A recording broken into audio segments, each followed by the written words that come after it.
سب سے پہلا سوال ہے مولانا اسماعیل عباس صاحب سے کہ آپ ہمیں بتائیں کہ مدارس دینیہ کا آغاز کب ہوا؟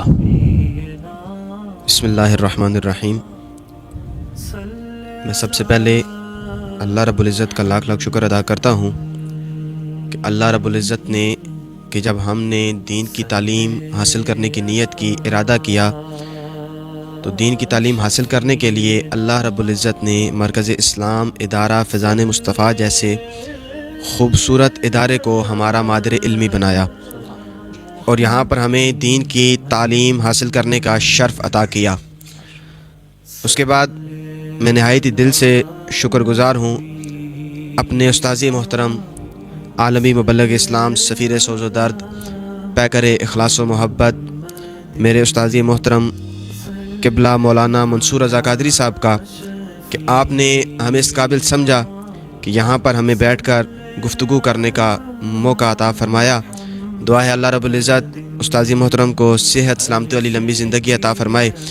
اور آپ کا سایہ ہم سب کے اوپر، ادارہ فیضان مصطفیٰ کے اوپر، مسلک اہل سنت کے اوپر تا دیر قائم و دائم فرمائے۔ بہت ہی خوبصورت آج کا موضوع ہے اور اسی کے ضمن میں جو آپ نے سوال کیا کہ مدارس دینیہ کا آغاز کب سے ہوا،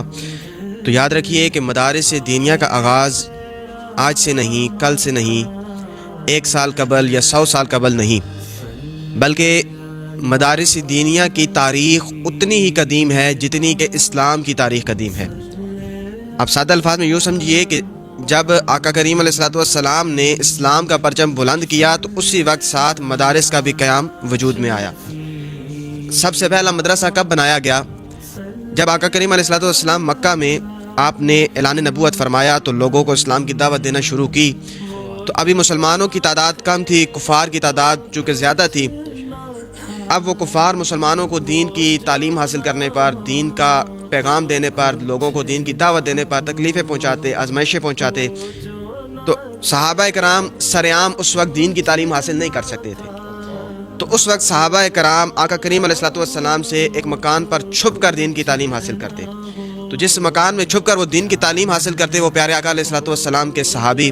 جناب حضرت ارقم بن ابی الارقم رضی اللہ تعالیٰ عنہ کا گھر تھا، جہاں پر آقا کریم علیہ الصلوۃ والسلام اپنے صحابہ کو کفار سے چھپ کر دین کی تعلیم دیا کرتے۔ تو وہ یہ اسلام کا سب سے پہلا مدرسہ جناب حضرت ارقم رضی اللہ تعالیٰ عنہ کا گھر تھا، جسے دار ارقم کے نام سے بھی جانا جاتا ہے۔ اسی طرح آقا کریم علیہ الصلوۃ والسلام نے جب بیعت عقبہ ثانیہ کا موقع آیا تو آقا کریم علیہ الصلوۃ والسلام نے اس وقت حضرت